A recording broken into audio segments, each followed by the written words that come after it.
Perfect. In the way that I've heard other people express their psychological difference when they know they're being recorded versus not, I think I don't experience it as much as they do, and I still notice a difference. Like having just hit record, I have a small process in the back of my head that's like a little bit more self-conscious about saying the word like and a little bit more cognizant of the topics that I'm steering into, and there's just a little bit more of a performance aspect. Hmm. And I think the way to get over that might just be, I would love to completely eradicate it because, oh my gosh, we've had such good conversations that have just been lost to the ether. I think the way to get over that for me is just have more conversations where I'm hitting record, make that the default normal, make it unusual if the conversation is not being recorded. There was a period I went through where I set up on my phone that all of my phone calls were recorded, and that just became the default. That I didn't even think about it anymore. And then the default was, if there was something that I had forgotten from a phone call that I'd had or something I wanted to reference back to, of course I have a recording of it. Of course that's a thing I can pull back on. So it's a problem that I feel like would be easily solved if I just made recording the new default. Yeah, I think that's similar for me. I think you described it well. There's kind of this background process that starts going on in your head where it's like, I'm aware that this is being recorded, and therefore watching myself, like watching what's coming out of my mouth a little bit more. But yeah, you do it enough, and it probably does go away. If I was a newscaster or something, just half of my life was in front of a camera, I feel like it would just be the most natural thing in the world. That's where I'd like to be moving into. I want to be a YouTuber, Shai. I want to be publishing more content. Is that your dream? Has that been your dream since you were a little girl? Before YouTube ever existed? Since, yes, of course. I was just pronouncing the syllables, not knowing quite what I wanted, but having a goal of asking people to like, share, and subscribe. Those are my first 3 words: like, share, and subscribe. My parents didn't know what was going on. Thank you for your flexibility this morning. I have been practicing with some prompting from my therapist, switching my mentality from today is going to be a bad day because things didn't go perfectly as planned, and so I need to plan for today being a bad day, to switching my focus to what are the things that I can be doing to improve the quality of my day. What are things that I enjoy, that like when I notice the trajectory going down here, I have tools to go back up this way.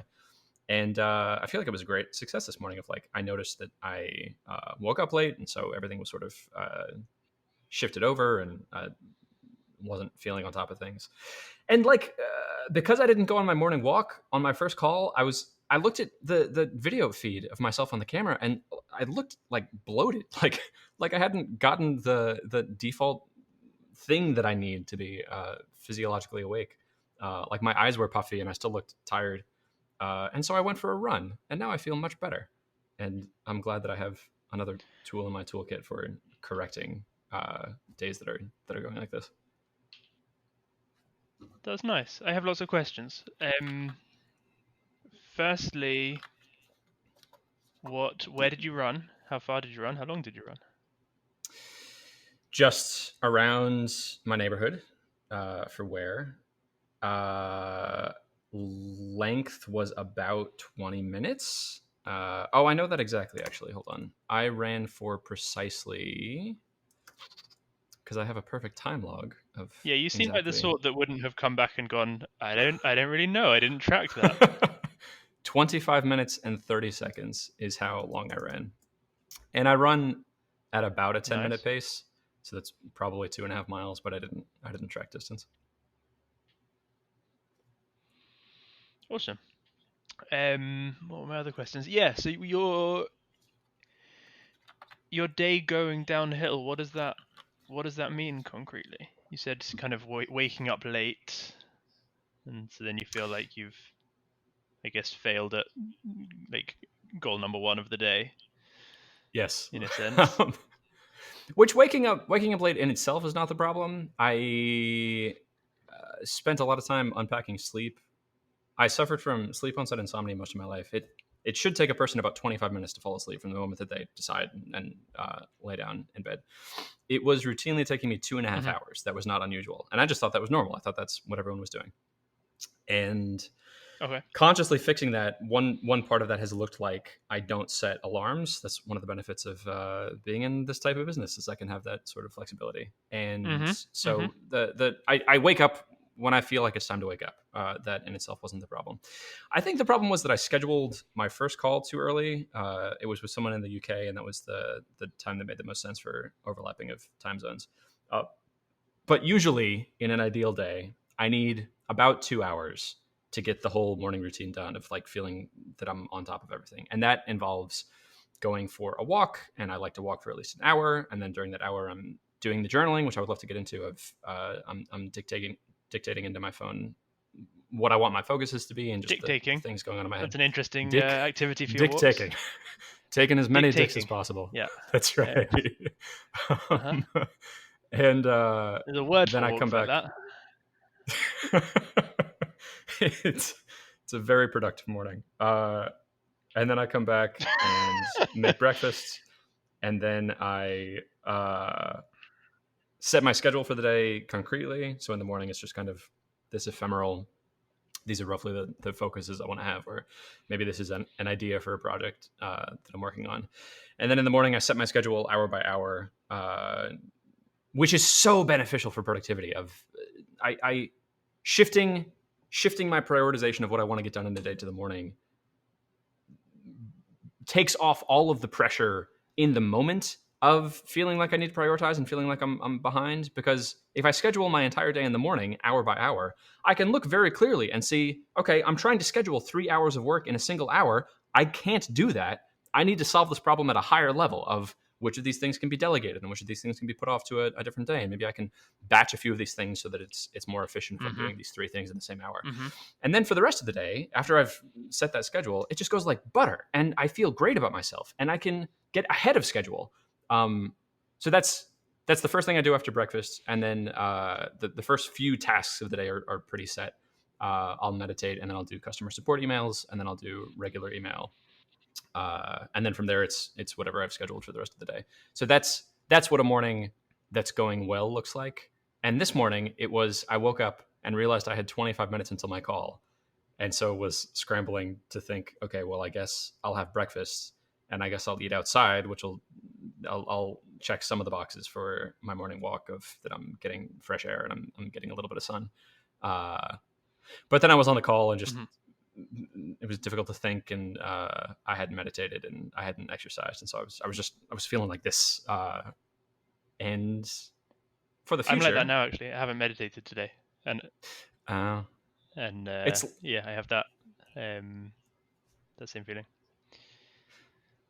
and you know the thing that you need to do to not have that feeling. You have the toolkit. It's not as if your reality is shaped by the way that you feel in this present moment. You sort of have like this metacognition Shai, who's like filling a parental role of, oh, are you feeling grumpy? Maybe you should take a nap. There's ways to correct for it. That's a place that I feel like I've gotten to very recently of looking at negative modes of feeling not as objective truth, not as something that's immalleable, but as just the point that I happen to be at right now, and I have tools to move that in either direction. I can meditate, or I can run, or I can go on a walk, or I can go climbing or something. Yeah, it's that shift to from thinking that the kind of the we like I think we talked about last week, that kind of that background um discontent that can be there, and the perception that that is kind of your default state, and you might be able to find things to make to feel happier, but that's your default, versus actually your default is that everything feels totally fine. And so if there Mm. is some negative something on top of that, you can be aware that that's there. It's not always going to be there. Maybe you can do something to shift it away, but it's I think you hear it a lot as the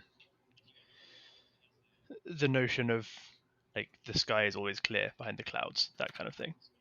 when it's cloudy. Like there is still Mm, a clear sunny day above that. You just can't see it right now, but it's always there. And things like meditation and all of those are yeah. just to quieten the things that are in the way, stopping you from feeling that underlying thing. I also used to think of it in terms of. I remember I used to think like, do animals not get really bored? They don't have the same things to stimulate them that we do. They can't switch on the TV. It's like an animal in a Yeah. zoo or in the wild. They don't have as much to do. They must just be. They're just like they might sit for hours. It's like they must just feel horrendously bored. Mm, And then realizing that boredom is not your default state when you're not doing anything. Your default state when you're not doing or yes. thinking anything is an incredibly calm and peaceful state. The boredom is something that your mind layers over the top of that then feels negative. Yep. A It's feeling of different. discontentment at the current state of the world. Yeah, I imagine it would be perfectly zen to be a zebra, just like you're just chilling out on the savannah, and you're full. You don't need to get food, and there's no lions. And I imagine if I could experience that state subjectively, it would be akin to bliss or tranquility. Uh, yeah, I don't know that that would be a negative state. There's only two groups that experience any kind of mental health issues. One is humans. Do you know what the other one is? Dolphins. No, not particularly. The other one is animals that spend any time with humans.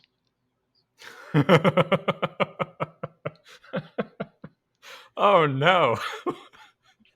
They Oh, I can hate that. exhibit things that look a little bit like depression and anxiety, but any animal in the wild left to their own devices without any human interference, mental health Yeah. problems do not exist because they are entirely caused by the thinking mind, by ruminating over past or future, and animals don't do that. They just live in the moment. Wow. Hmm. What an interesting thought. I'm reminded of have you seen the film Arrival, where the aliens come and through patterns are able to teach humans how to travel through time?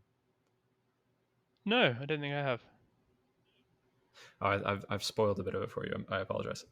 In the film, there's a different mode of thinking that aliens have, that through their language they are able to express that their understanding of time is that time is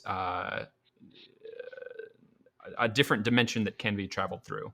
And because they're able to express that through language, the scientist who's studying their language is able to herself gain the ability of traveling through time just by learning the words for how to frame and contextualize that time is not something fixed, but it's a thing that you can become separate from. Also, concepts like cultures without the word for blue will don't see the color blue. And we have a word for orange, or oh no, we have a word for brown, which is like dark orange, but we don't have a word for dark yellow. I guess that would be orange. We don't have a word for like what dark I dark watched I red. watched a TED talk about this very topic on Friday. Neat. I'm so relating that back. The Yeah. the uh, the concept that an animal could pick up anxiety and discontent from humans just by like how through what mechanism are dogs becoming depressed, or that they're learning from What I us. don't know is I don't know if they're learning it on the deep level, if they're learning the raw components of depression, or whether they're just mimicking depression. I don't know whether they're actually Interesting. feeling depressed or whether they're just showing similar symptoms because they've seen that that's what one is meant to do. I don't know. Yeah, I don't know if they get depression or if they act in similar ways than people with depression might. But a dog left to its own devices without a human or human captivity, Yeah, be pretty chilled. Yeah. I'm curious if it is a mechanism similar to they're learning the word for brown, or they're learning the context of the language of I thinking about don't time think in a they can linear be. way. I don't think they can be learning deep down how to do the same thing we do. I think they must Hmm. just be learning how to look a bit more miserable. You're But I just don't know. pattern I haven't. matching. I haven't looked deep into the research. As interesting research as that must be to carry out, Let me study depressed dogs. Oh no. it'd be really sad. I'm Have you seen? I don't know. Did you watch Friends? There's an episode uh where I've seen Phoebe. episodes of it. Okay, there's an episode where Joey is pretty down about a relationship situation, and Phoebe brings him the happiest, her friend's dog, who is the happiest dog in the world, to cheer him up. And she Yeah. comes back at the end of the day, and the dog is just as miserable as Joey is. Oh no. Yeah, it turns out he I'm, started talking to I'd the be so dog about curious his about that. problems. I would love to dip into the research of, is it, what if it's the way that we're living of, if you spend all day in your apartment alone without interacting with anyone else, maybe that's the thing that gets you depressed. And if a dog is left to his own devices, he'll go out and play and find other dogs to hang out with. Yeah, And just being in that yeah, environment is the because thing that's right, but that's the only difference is that the animals they're not in their head. They mm, don't overthink. That's basically the root of the issues that humans might have, and the the suffering, the discontent. It is all from overthinking. You stop mm. thinking so much, you you become as happy as the dog. I agree that there's a component of it that's thinking. And I think what I'd like to piece apart is, I think any social animal that you put in isolation, it would become much more difficult naturally for that animal to reach tranquility, because being around humans and having sunlight and fresh air are affecting you physiologically. And at the same time, I think a tenet of Stoicism that I love is this idea that you can choose tranquility independent of your external environment. That I would love to believe that if you locked me up in a torture chamber and that I'd been there for 12 years and was just miserable, that miserable externally, that I could still find the mental state to be able to reach tranquility, that it to channel that animalistic, uh, not overthinking and living purely in the present moment, that I could still find peace even if the external environment was strongly weighted against my advantage. Yeah, and I mean, and that one is an extreme example as well. Torture is well, what you're saying is correct. It's also a particularly difficult one to imagine how you might, cope in that situation versus maybe a more everyday situation that might get us down, um, for whatever reason. Torture is going in at the deep end, I would say. But Hmm. yeah, it's it is interesting to kind of see there is that when the external, it is very easy to assume that your external situation is causing you to feel a certain way, and you do miss the fact that there is a step in Hmm. between that. There's what's objectively happening, and then there's the way that you process and think about that, and then there's how it makes you feel. And it's that middle step, the Hmm. way you interpret the things, I think is where the um, yeah, and where you start to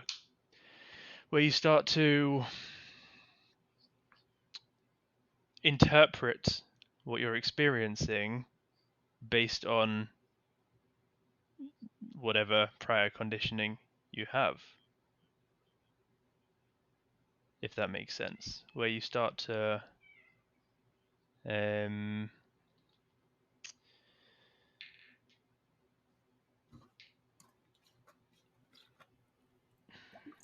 thinking too much about past and future, thinking based on what you've experienced in the past and worrying about the future. I think that's what I'm trying to get at. Those are the things that cause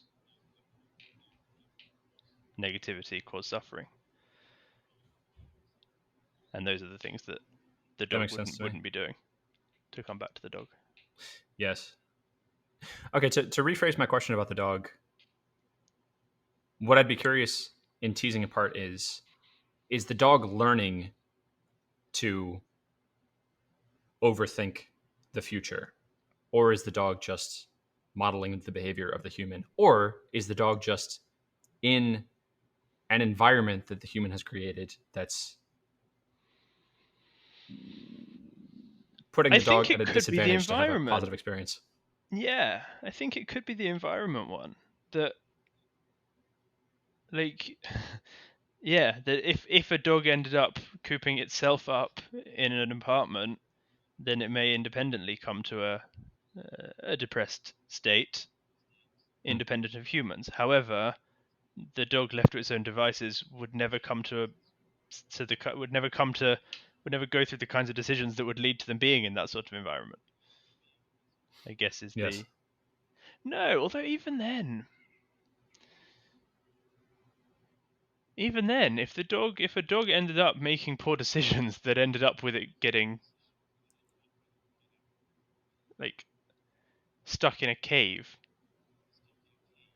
Yeah. Say a dog takes a wrong turning, or and then a boulder falls, and now they're stuck in a cave. They'd be very sad and anxious, and the fight or flight would kick in. I'm sure they would act in all kinds of ways. None of it would be mental health issues. In the moment, they would be very angry, anxious, angry. Would they be anxious? Would they be anxious? In the I think they would be moment, they would panicked, be. which you might argue is a physiological state Say it more again. than a mental issue. They're not. They might be panicked. They might be frantically Yes. trying to dig out. And I think you could make the argument that that's distinct from anxiety in that Yes. my mental model of anxiety is that it's sort of fretting about things that might go wrong or might be bad. And if you're panicked, I don't know if panicked is the right word. That's sort of things have gone wrong. There's a thing directly in front of you that needs an action, and you're taking an action from it. I think that's how I would justify that it's not a mental health issue. It's not you're not fighting a dragon that might be. You're fighting a dragon that's right there in front of you. And so the dog's response in that situation would be perfectly appropriate. Yes. Yes. Yes. I'm with you on that. Yeah, where it becomes anxiety would I think specifically be involving worrying about what this is going to mean in the future, Hmm. and that is something an animal would Yeah, not do. And likewise, depression is ruminating over things from the past, which again, animals don't do those things. right. Maybe it's okay then that I'm experiencing pain in the torture chamber as I'm like actively being tortured. That's an appropriate response. So maybe the mental health issue there would be if I was worrying about tomorrow's torture. I don't know what it would look like to be zen in that situation to achieve tranquility. How would a stoic It would approach be that? it would be to totally feel the pain and realize that it is just an intensely bad feeling right now, Yeah. and then leave it there. But again, it's difficult. Torture is quite an extreme example to be using. Hmm. Um, but yeah, that is like you say. If a dog was being tortured, the dog would not be happy about it. They would be panicked. They would be in pain. Yes. They would be feeling that pain. Um, but yes, I guess the Zen thing would be to, if there's nothing you can do about it, to fully accept that you are being tortured and that it hurts. Studying torturing dogs, another type of study that I would love not to happen. it's So I Yeah, no, know I not haven't I not haven't been to run involved in over. that space since March, April. Yeah, no. COVID tightened things down. You Uh, had to have something to do in lockdown number one. No, no, that's yeah, no. Dog torture, bad. I'd love to talk with you about your morning journaling that you're doing, the digital garden. What inspired that? Because I've been doing something very similar, and it solved a very specific problem for me. I'm very curious what the impetus behind that was, and what how it's going so far, and what you're getting out of it.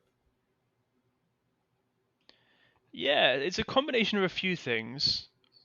One was that I wanted to get in a habit of creating more rather than Mm, consuming.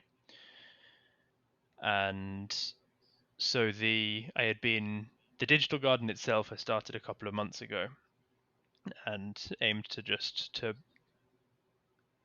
publish something each day. I say publish, I actually haven't there is nowhere I'm very aware that there's nowhere that links to the things that I'm writing, and that was kind of by design. I wanted to, I just kind of I got in the habit of writing and publishing mm, to a if you know the URL place, and I was like, I don't need to share them with the world right now. At some point I probably will. Some of it is very much some of it is complete thoughts and some of it is very incomplete thoughts, and I think that was where the idea of the digital garden resonated with me in the first place when I first heard it from Joel Hooks. Was this idea that something doesn't need to be perfect and complete before you exhibit it in this garden, much like when you do mm, gardening. You put there are some things in the garden that are more grown and some things that are less grown, and you're not committing to. I think that's often an obstacle that a lot of people have with the idea of putting themselves out there, publishing things, is that you feel like something has to be that by publishing it you are saying this is done, this is perfect, and mm, big that's quite a tall ask. That's quite a big ask, to and it may have hang-ups in earlier times where if you were shipping a book or you were shipping, it used to be that with a lot of things they would need to be, publishing them was not something that you could just iterate each day. You had to have something to the point where it was done, and then you could sell the book, or you'd have to have, mm, if you were making some kind of physical product, get it the best you can, because you might be able to ship a version 2 in a year or two's time. mm, Whereas I think with obviously with the internet, there is a lot easier to ship something as it is and iterate. And so I like the garden mm, concept for that. Just saying I don't need permission for this to be perfect. If I'm thinking something, I can write it down. It can be incomplete, but I can put it out there. And if anyone else wants to read it, that's cool. And if they don't, that's cool. It's very much for me to just get the things out of my head that I'm mulling over, that I'm thinking about anyway. And so mm, yeah, so I started shipping that stuff. The and then the new part of it this week was where I was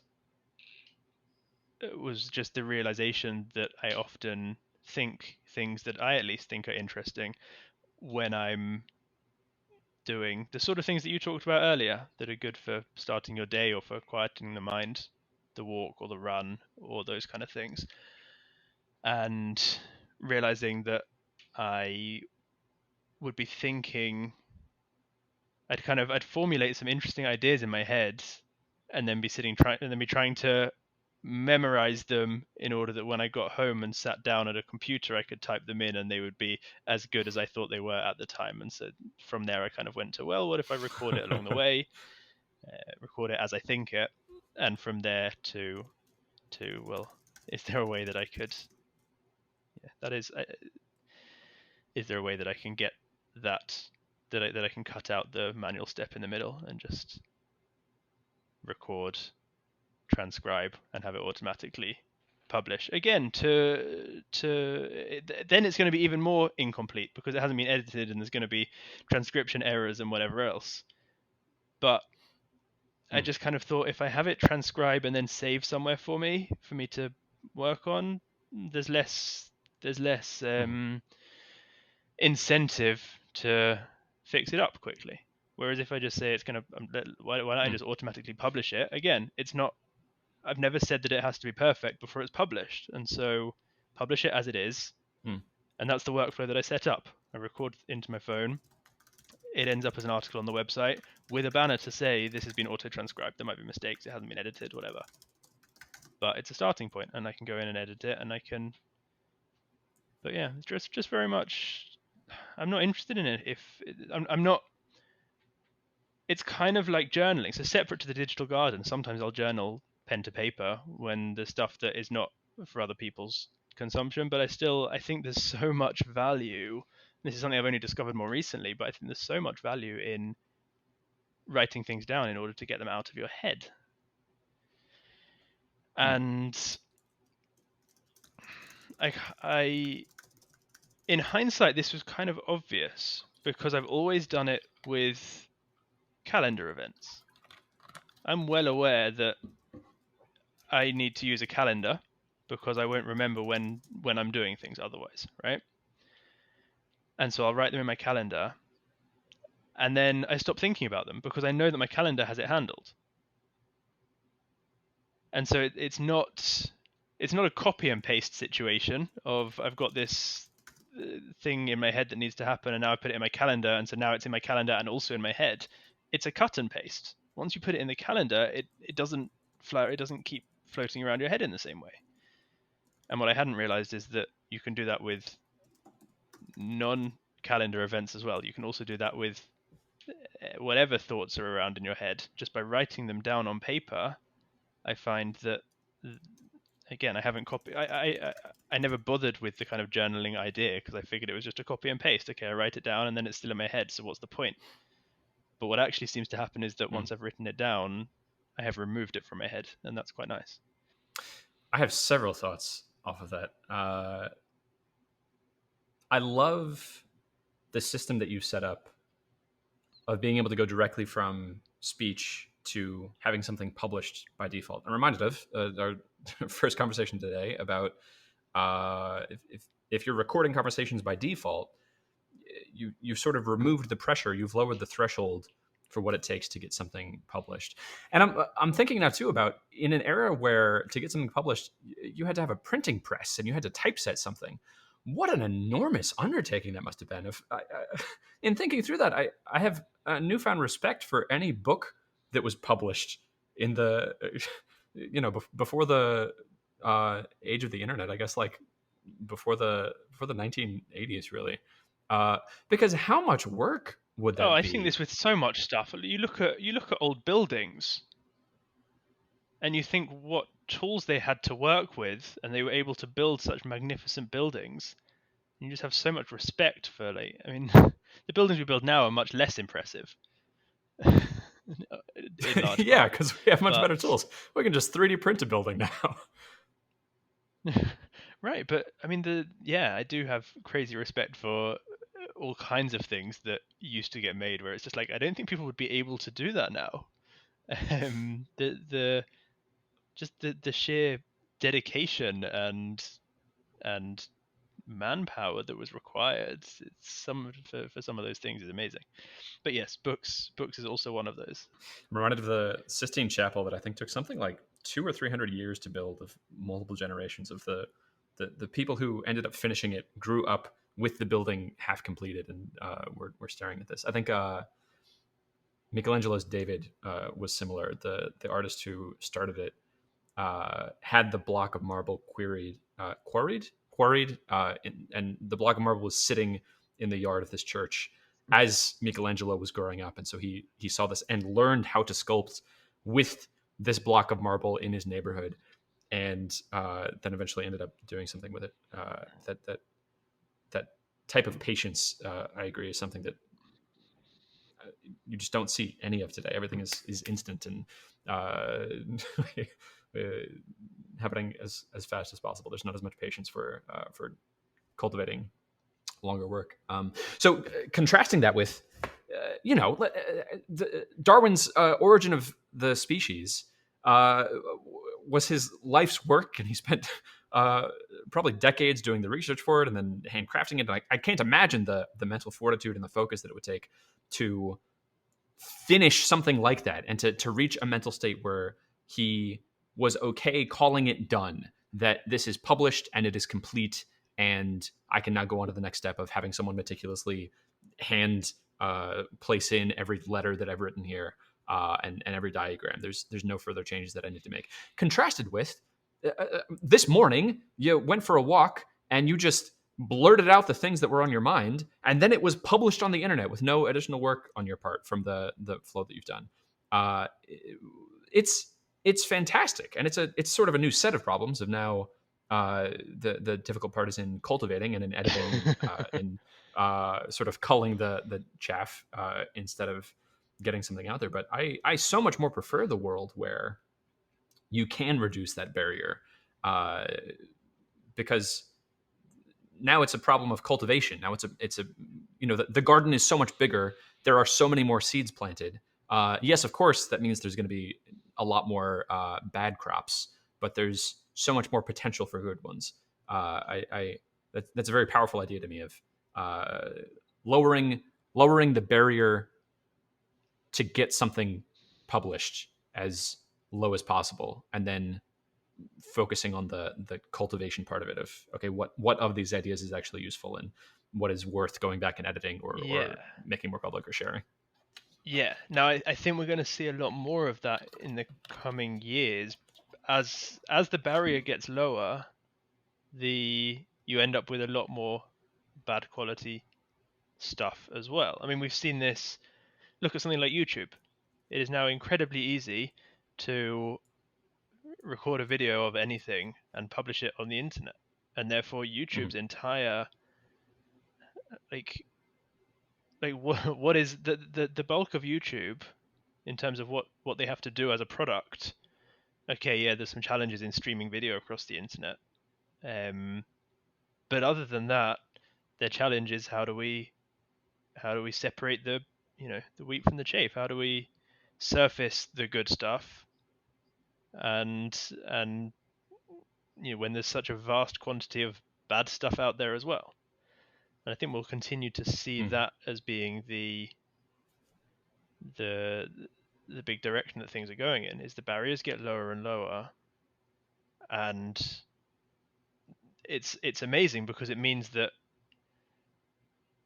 somebody from who lives in the most obscure corner of the planet where they would never have been able to access the platform that they are able to access today, because of it could be because of geography, it could be because of any number of barriers that would have been there before that are now no longer there, and that person is now able to has that platform.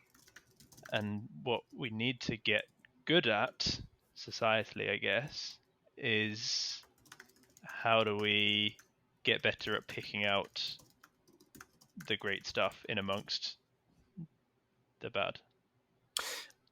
I think we see I'm the reminded same of with businesses as well. Look at some of the things that Stripe is doing. Stripe is lowering barriers and leveling playing fields in a vast number of ways.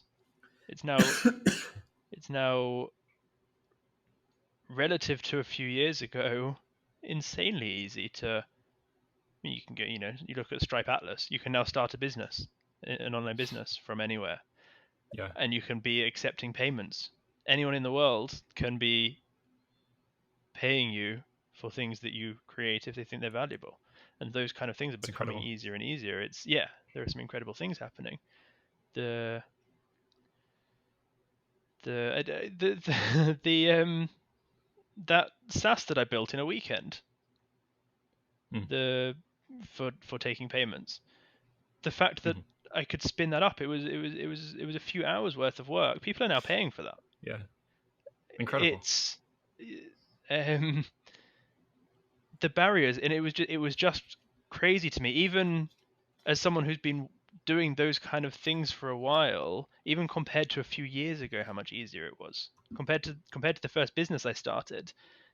Just it was, you can just spin things up with such ridiculous ease. It does mean we're going to get more Mm. bad quality stuff, but if we can find better and better ways of making sure that we capture more of the good stuff, it's going to be very, very interesting to as it evolves.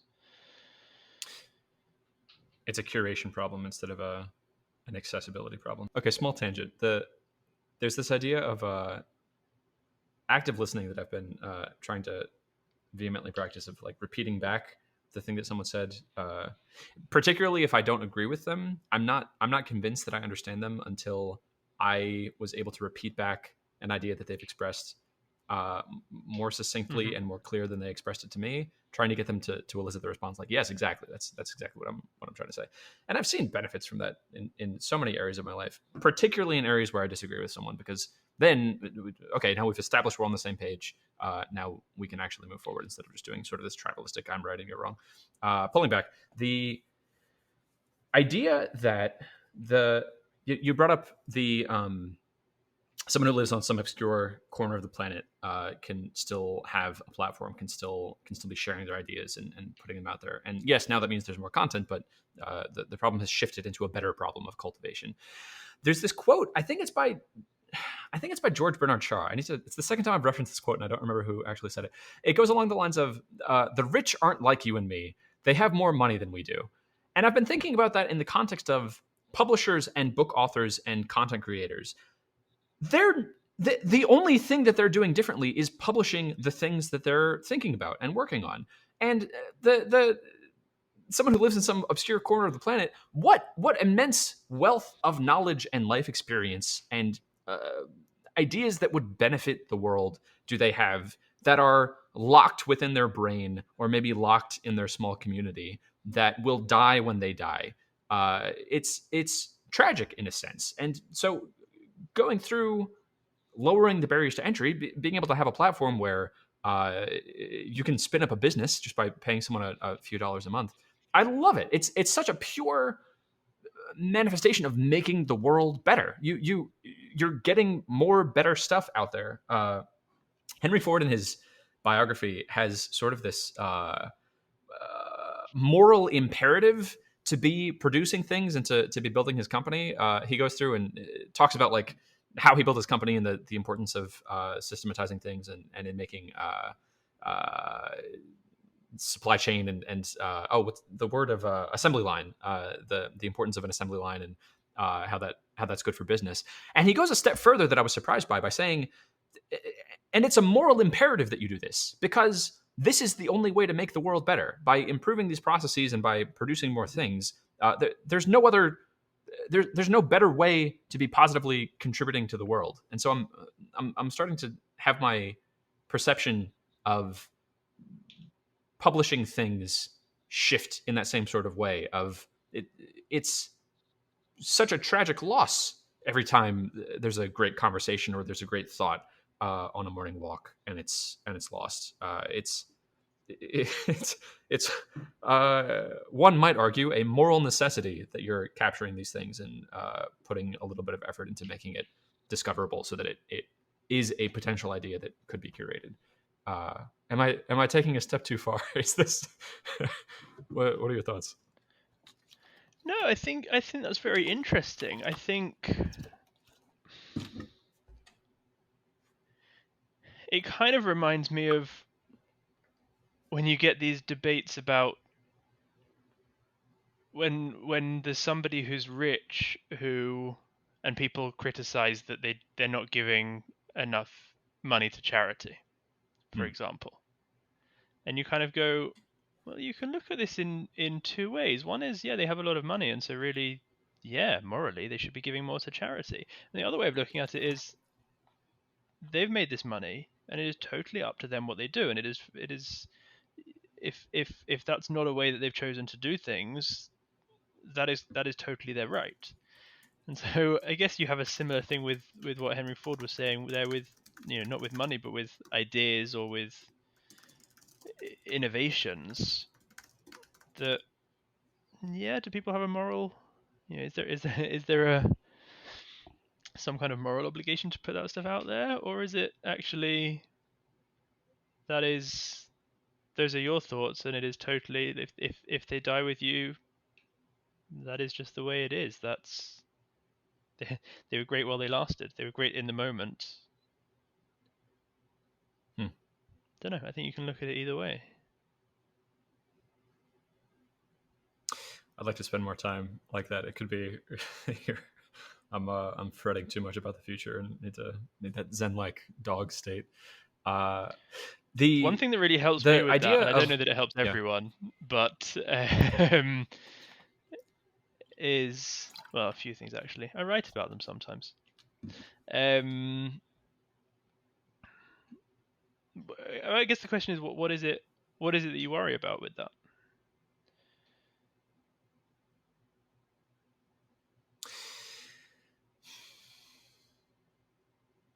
Maybe that things are not as good as they could be, which is always true, or that I feel like I could be doing more with what I have. Um, I live not only in an incredibly privileged time in history, but in an incredibly privileged time and space and position of this period. So I think I can uh, become distraught that I'm not doing enough. That there's always more to be doing, and I guess I've come to a much more healthy place with that. Of accepting that sort of definitionally I am always doing the most that I can be doing. Even on days where I just procrastinate and watch YouTube all day. Okay, well that was all I was capable of that day, and the the aim of the future is to just improve on that a little bit to be better than I was yesterday. I think that's where my fretting in that space would come from. That I totally agree with. I think I've seen that more recently. I think because with people working from home for the first time, a lot of Mm, people, I feel like we're getting more of, not on the, I'm talking on a lower, on a, not on the kind of the large level of am I achieving enough with my life, but you see it on the smaller level of people being kind of annoyed at themselves that they haven't got a lot done that day.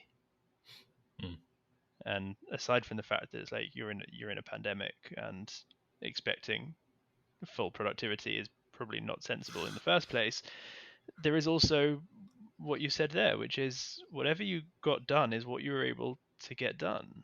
And mm, you kind of, I guess what's happening is you're getting to the end of the day, and you're saying, here is my expectation for what I was going to get done today, and here is what I actually got done, and they don't match. Now, for whatever reason, what naturally happens is that you assume unequivocally, without questioning, that the expectation for your day was entirely correct, and the incorrect part was your achievement. And that's an interesting kind of cognitive flaw, I think, usually. It's, yeah, I think more the more accurate thing, and probably the more healthy thing, and the more certainly the more, zen thing, is to look at what, maybe the expectation wasn't right. That doesn't mean that I mm, wouldn't be able to get more done tomorrow, or that I wasn't able to get more done yesterday. But today, given everything, for whatever reason, maybe my energy was lower, maybe who knows what, but that is what got done. And so mm, you can either, you can't change it at that point. So you either mm, accept it, that okay, that's what I was able to get done. What can I change for tomorrow, perhaps? But to resist and to be, the negativity that you create in yourself as a result of today not going how you wanted serves no purpose. And it might mm, be easier said than done to get rid of that negativity, but it's, yeah, even that, it's like we talked about earlier on. There is this external situation, which was I got done less than I expected. and we go immediately from there to now I feel shitty. Mm. And actually, there's a function in between that from that input to that output. There is a function, and that function is your thought processes and your mindset and your the way that you are viewing that situation, that perceived discrepancy between what you got done and what you expected to get done. There is Mm-hmm. some processing in the middle there, and you can process it in a way of saying I'm a terrible person because I wasn't able to get that done, or you can process it in a way of saying that happened. That is what happened. That was the day. That was the reality of it. To fight reality is you're not going to win. You can't win that battle. Fighting, resisting what It is. happened. This is a iteration of this problem of the function between the external input and what you decide to be your output of the way that you act on those feelings and are thinking about it, that I have thought so much about, specifically in this context of productivity. Of I set an intention for myself of what I wanted to get done, and then I didn't get that done. It's my natural inclination to feel like I'm a piece of shit after that, because I thought I could get this done and then I didn't. And I've come to develop much better tools of teasing apart and separating out the modes of thinking of exactly where the failure was, because I think it's my inclination, it's the easy choice to make, to, after I have not met the expectation, think that it was a failure in working, that I didn't work hard enough, or that I wasn't smart enough to get done what I thought I could get done in the right amount of time, or that I'm not capable of doing it. And instead, like you said, it's a failure in setting the expectation. And so I can feel good about the work that I did because I did the work, and the failure was not in that I didn't do the work, or that I was lazy, or that I'm not smart enough to get it done.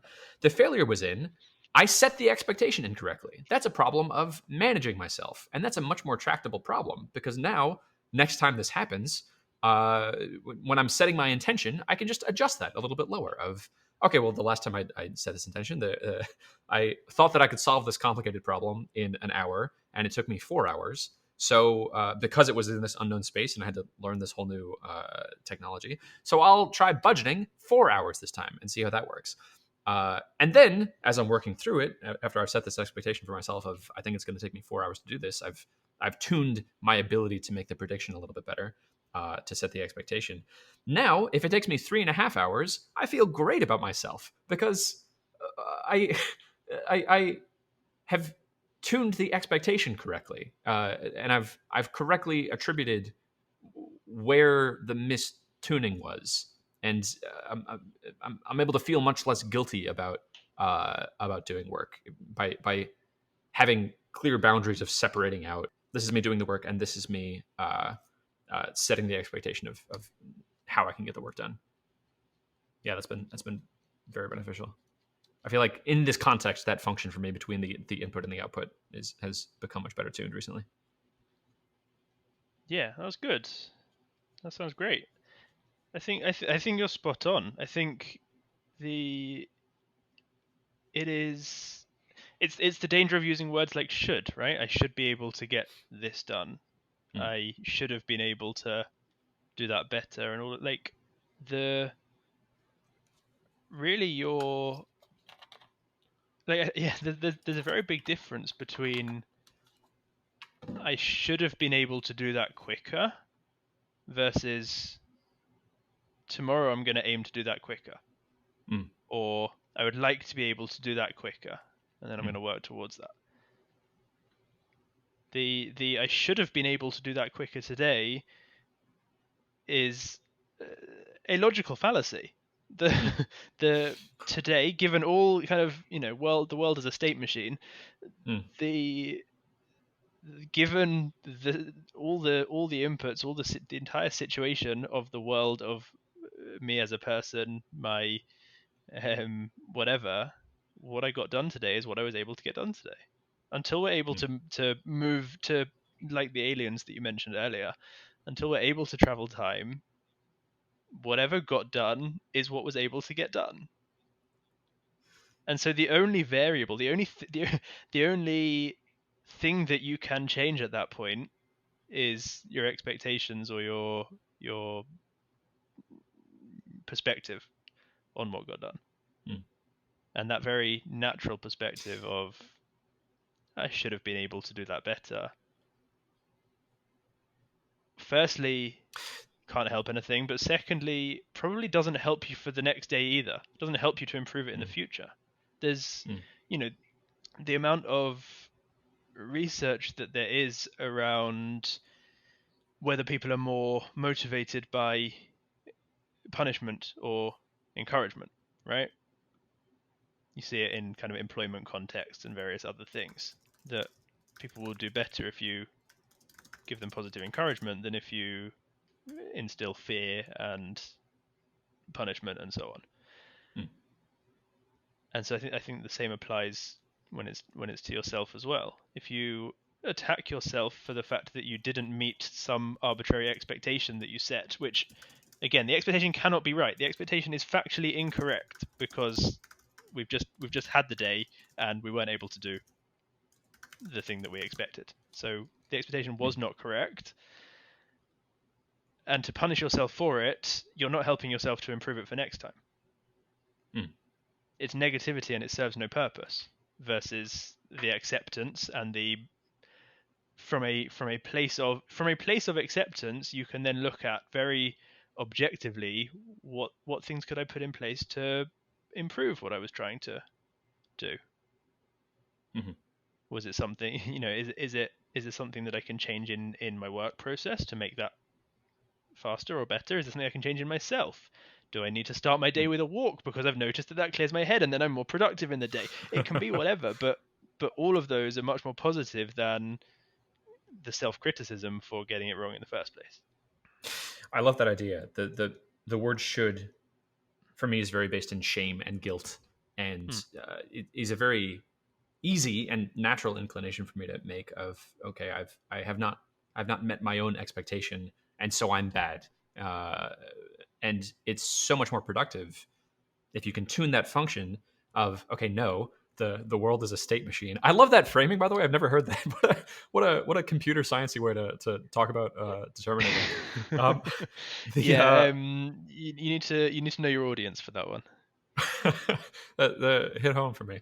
Uh, the what I can pull back to if I'm finding myself slipping into that mentality is uh, no, I should not have done anything differently because I could not have done anything differently. The it would have been impossible with the inputs that I had to do anything differently. The only thing I have control of in this present moment is the choices that I'm making about uh, the the thoughts that I choose to have about uh, what has happened and what I would like to do for the future.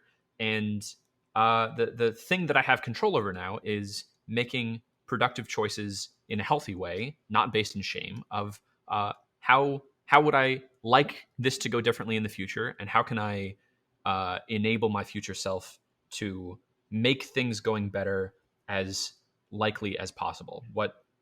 What choices can I be making differently? So, pulling back to our very first conversation, I think this morning it would have been very easy for me to slip into a mentality of, oh, I should not have scheduled a call so early in the morning, or I should have woken up earlier, or I don't know, I shouldn't feel this way. And what a piece of shit am I that I can't have a phone call 40 minutes after I wake up or I'm feeling off. And instead, I feel like I approached it with this very healthy mentality of I have noticed that I'm not feeling on my A game, that the morning is not quite going how I would like it to be going, how I've experienced it going positively in the past. What can I do in this moment to increase that? Okay, well, I know in the past when I've been in this situation, going for a run has helped. That's an active thing that I can do, and I can push the call back with Shai by 15 minutes, and that'll give me the space that I need to be able to do that. And now for the future, I know that it is a high probability choice to have a good day if I make sure that I'm not scheduling a call within 2 hours of when I'm likely to wake up, to give myself the space to be able to do the things that I need to do to reach that state of calm and meditate and set my schedule for the day. That's such a healthier, because I've tuned that function so that I'm not feeling shame and I'm not just shitting all over myself. Uh, I'm able to make much more productive choices that positively impact the future, uh, and that feels like a very healthy state to be in. Yeah, I like it. I dig it. You mentioned something several We should probably, pieces yeah, of the go on. conversation. One more point. Were you saying we should probably Yeah, end the conversation? I have one more thing I want to just touch on. I had a You couple mentioned of little straggling points as well, like you. So go on, start with yours. okay. You mentioned the idea of recording ideas as you think them to get them out of your head. That you're not just copying them, but you're cutting them. Um, Similar to a calendar. If you put Do you the think I have more programming analogies than than the average bear? we know each other's audience. I'm loving it because, like, yeah, of course, that's the most accurate word. I love framing it in that way. I hadn't thought about it before like that. But the that idea has been transformative for me in productivity of and in generating ideas and in writing of. It's sort of the foundational idea behind getting things done by David Allen of you get things off of your mind to clear your mind. If you have an external system that you trust, that if you ever need to do something, you put it in the system and then it's offloaded, and now your brain is clear and you can be totally focused and in flow in the moment. Uh, Works so surprisingly well for me, because if not, your your brain doesn't trust that the thing is going to get taken care of, and so it just keeps popping up over and over. The context when this is where this has been recently transformative for me is uh, in insomnia. One of the things that I struggle with is when I lie down for bed. That's the moment when I feel like thoughts just start percolating up, and they're really good ideas, which I think is the difficulty for me. Of I don't want to lose them, and so because I'm placing value and importance on these thoughts, it just keeps me awake, because this idea of like, you could buy new socks and you could replace all your socks with merino wool socks. That's a really good idea. And then here's an idea for how you could implement the drag handlers for the file inbox upgrade you were just doing. Oh, and don't forget about those socks. Oh, and also it'd be cool if you send a birthday card to your friend. Oh, and this idea for the drag handlers for file inbox. And so a practice that I've started doing is before bed, I will put my eye mask on, I'll put my earplugs in, and I'll open up my iPad to a blank document where I just type stream of consciousness text. Anything that's in my head just goes on the page. And so when that idea pops up of, you could buy merino wool socks, I type out, I could buy merino wool socks. And then that's done. It's gone. It's cut from my brain. And then, here's an idea for the drag handler. Okay, I type it out and we're done. Oh, and you can send a birthday card to your friend. Okay, type it out. And then I'm clear. And it takes, depending on the day and how neurotic my creativity is acting, it'll take half an hour to just squeeze all those juicy ideas from my brain. But then I reach this state of tranquility of like, I have no more ideas. There's nothing. It's completely clear. And then I can go to bed. And I sleep so much better on nights when I do this than nights when I don't. Uh, so the that idea of getting things off your mind to clear your mind resonated a lot with me. That's a core philosophy now that I have of trying to get as many things as possible out of my head.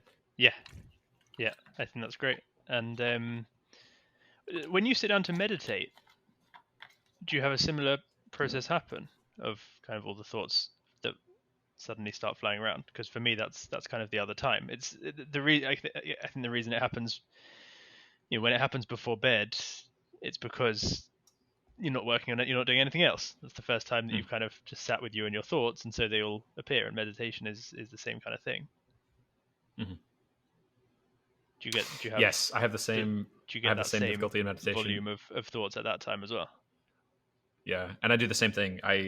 If there's a thought that's uh, especially tasty, I will stop meditating and take a note of it and then go back, because I aspire to this idea that I could let go of the thought. And for a particular class of ideas, I can't. I'm obsessed with them, and I know that if I try to just sit with them, and I'll be ruminating about that and not able to focus. So I would like to be able to practice letting go of thoughts. And I've noticed that there's a certain type of idea. If I feel a certain way about it, I feel like the only way out is I need to write it down and go back to meditating. Mm-hmm. For me, by the way, the most productive meditation is when I stop thinking about trying to let go of the thought and just allow it to be there. Hmm. I don't know if that's something you've tried, but it's the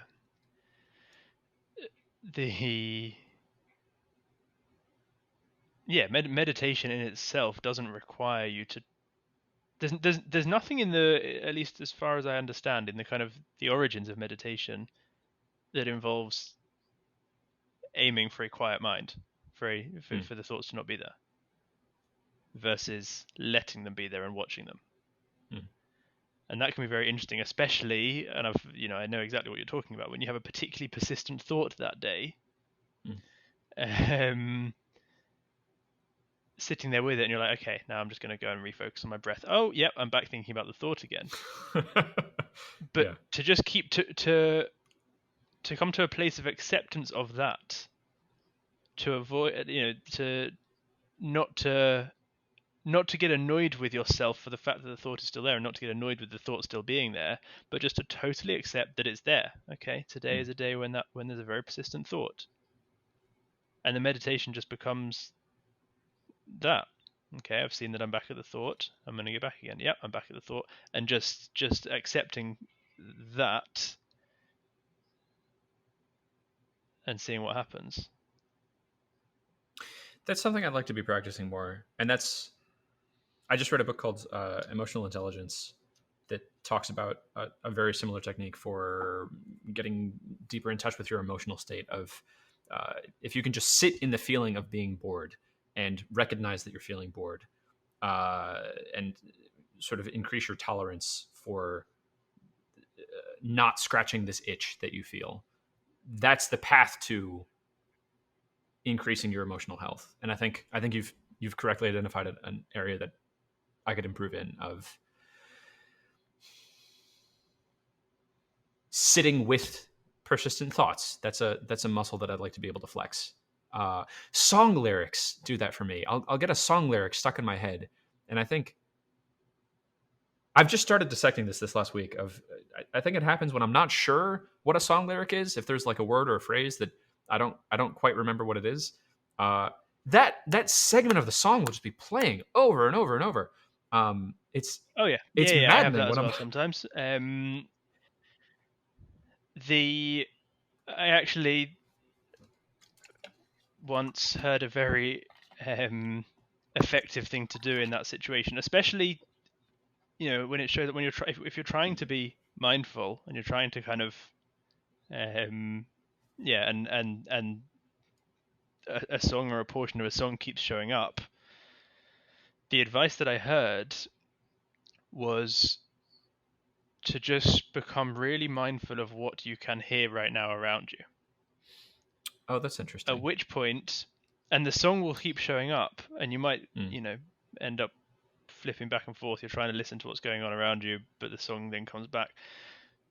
But the song has then become a great indicator, what's the word? Um, I can't think of the word I'm looking for, but it's become now a benchmark that shows you how mindful you are. Because anytime you hear the Hmm. song, you're not being mindful of what's around you. It becomes this you're able to. It stops being an annoyance and becomes a very useful signal to tell you. And you can, and again, you practice just listening to the sounds around you. And if there are no sounds around you, even better, because you can start trying to focus on the silence around you, which is a really interesting thing to do. And inevitably, the song will show up again. Hmm.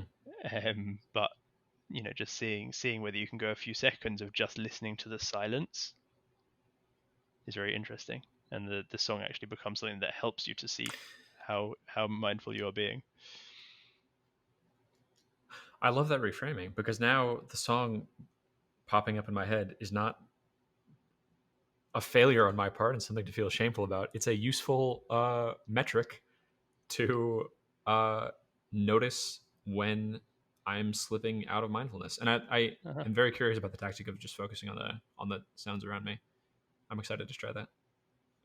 And again, neither of those is right. The the what you what you don't want to do, although if it happens, it happens, is to then judge.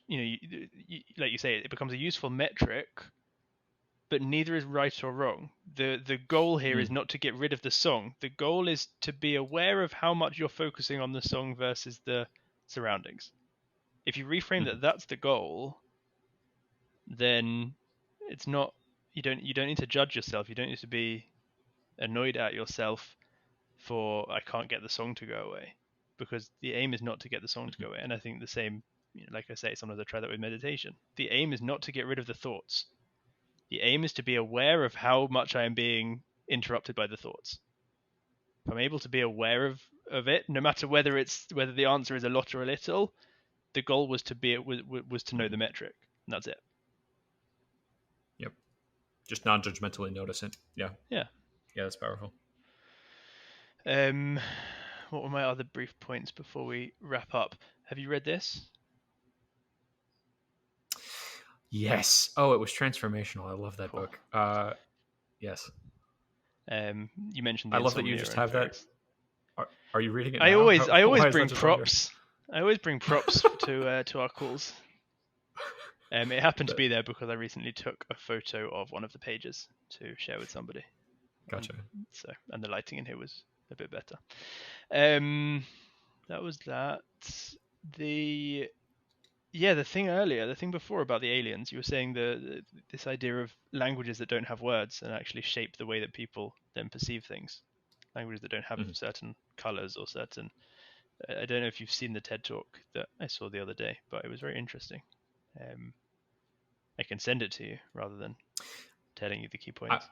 please do. I have no recollection of it, and it sounds so familiar in its ideas. I think it may be one of those pieces of media that I watched and then internalized. And I forgot the source of. Fair enough. Um, yeah, cool. I think that was it. Everything else can wait. Cool. Can it wait until next week at the same time? Yes. I Cool. think what we said at the beginning is spot on. I'm definitely aware when I'm being recorded. Same. I feel good about this conversation. There's something that happens in particularly deep conversations that I have of I feel sort of like it's difficult to describe. It's a feeling of sort of being fully awake and activated. It's sort of like a tinkling that I experience in my head. And oh my gosh, I got that so many times during this conversation, and I have over the last 2 weeks of talking with you too. I just feel like fully engaged and fully present. I feel like I'm exploring new ideas. There's a litmus test that I read about in a book called uh, Mind Hacker to distinguish between uh, activities that are making you smarter versus making you dumber. And their litmus test is when you're in the moment doing whatever the thing is, do you feel like the world is getting bigger and more funnier and full of more potential, or do you feel like the world is shrinking and becoming scarier and becoming more angry, and you notice yourself becoming more fearful?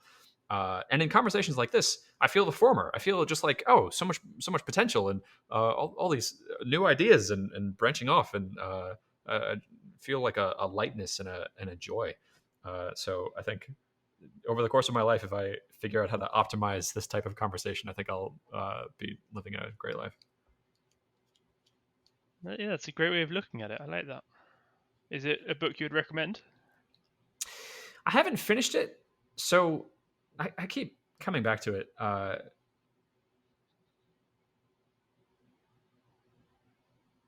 don't know that I can recommend it yet. I think there's a lot of useful information in it. I think it's absolutely worth flipping through. Uh, I think All right. you would get useful ideas out of it. Cool. Okay. Cool. But yeah, we do end up going deep. It's alongside, discussions of interactions with video recorders. VCRs, not Zencaster. Oh, what a terrifying image. All right, Shai, this was great. I will All right. see you next week.